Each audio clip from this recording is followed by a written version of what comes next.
Sahabat, berjumpa kembali dengan saya Romo Paulus Warisanto Soukarem. Kita masih meneruskan pendalaman iman Katolik kita, PIKAT, dalam seri Maria Magdalena. Selamat berhari Minggu. Semoga hari ini, sepanjang hari ini Anda mendapat limpahan berkat Tuhan, sehingga besok bisa memulai lagi rutinitas pekerjaan dengan semangat yang baru. Hari ini kita akan membahas mengenai perjumpaan Maria Magdalena yang pertama kali. Bagaimana dia mulai bertobat, pertobatannya yang pertama. Nah, sebelum kita melihat, kita berdoa dulu doa Ratu Surga. Demi nama Bapa dan Putra dan Roh Kudus. Amin. Ratu Surga bersukacitalah, haleluya, sebab ia yang sudi kau kandung, haleluya, telah bangkit seperti yang disabdakannya, haleluya. Doakanlah kami pada Allah, haleluya. Bersukacitalah dan bergembiralah perawan Maria, haleluya, sebab Tuhan sungguh telah bangkit, haleluya. Marilah berdoa. Ya Allah, Engkau telah menggembirakan dunia dengan kebangkitan Putramu, Tuhan kami Yesus Kristus. Kami mohon, perkenankanlah kami bersukacita dalam kehidupan kekal bersama bundanya perawan Maria, demi Kristus pengantara kami. Amin. Demi nama Bapa dan Putra dan Roh Kudus. Amin. Sahabat, kemarin saya sudah mengajak Anda untuk melihat awal pertobatan Maria Magdalena, di mana pertama mereka gagal berjumpa dengan Yesus. Marta dan Lazarus yang mengajak Maria Magdalena untuk mendengarkan khotbah Yesus gagal karena Yesus sudah pergi ke tempat lain. Lalu tanpa sengaja Maria Magdalena melihat Yesus berjumpa dari kejauhan. Dan itu sudah cukup menggetarkan hatinya.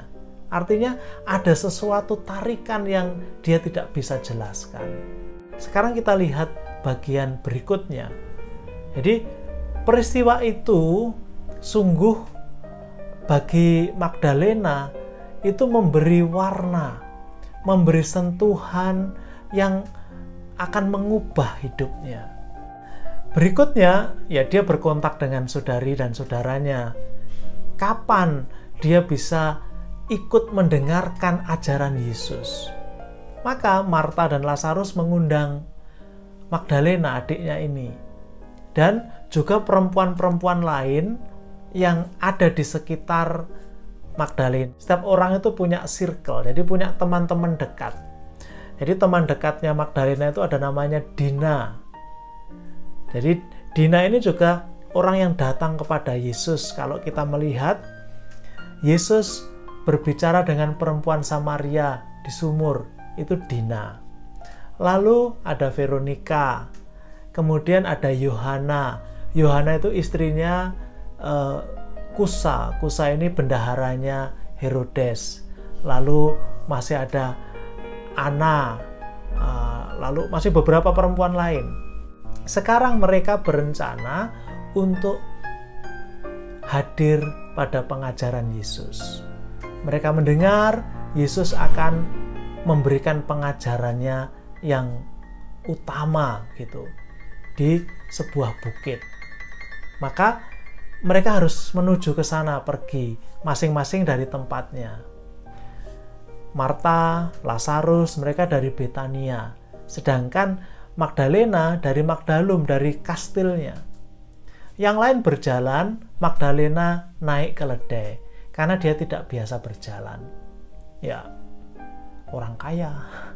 Dia tidak pernah berjalan kaki, selalu naik kendaraan, naik keledai atau mungkin ada kereta kuda dan seterusnya. Kita nggak tahu. Tapi hari itu dia naik keledai. Dia mencoba mengenakan busana yang lebih sederhana. Biasanya busananya itu selalu luar biasa, celing gitu ya, hebat. Kali itu dia mencoba sederhana, meskipun dibandingkan dengan yang lain-lain itu pakaiannya itu masih jauh lebih kemilau, lebih luar biasa, karena memang dia tidak terbiasa berpakaian yang sangat sederhana. Ini pun dia sudah mencoba berpakaian sederhana. Nah, lalu mereka sampai, karena tempatnya cukup jauh, Magdalena ini menyewa sebuah penginapan untuk dirinya sendiri. Teman-temannya biasa datang mengunjungi dia. Nah, pada hari yang mereka sudah tahu, mereka semua bergerak ke arah bukit di mana Yesus akan mengajar. Mulailah perasaan yang sama hadir kembali. Jadi beberapa waktu yang lalu dia melihat dari jauh sosok Yesus ini. Sekarang dia melihat dari dekat, bagaimana dia mengajar, bagaimana dia mempengaruhi orang. Dan dia sungguh melihat pribadi ini hebat sekali. Dan bukan hanya dirinya, kata-kata Yesus itu memiliki kuasa yang luar biasa. Dan pada akhir, Yesus mengajak untuk bertobat. Adakah yang mau datang untuk bertobat? Dan banyak orang seperti tersedot untuk maju mendekat kepada Yesus, termasuk juga Magdalena. Lalu setelah hari itu, mereka mencoba ikut Yesus, mengikuti kemana Yesus pergi. Dan Magdalena menyaksikan bagaimana Yesus menyembuhkan orang, mengusir roh jahat dari orang, dan masih banyak hal lagi yang membuat dia kemudian makin bulat tekadnya untuk mengikuti Yesus. Nah, sahabat, dalam kitab suci kita mendengar kisah bahwa Maria Magdalena itu adalah satu perempuan yang daripadanya Yesus pernah mengusir 7 roh jahat. Kapan itu sebenarnya? Besok akan kita lihat bahwa ini adalah pertobatan Maria Magdalena yang pertama.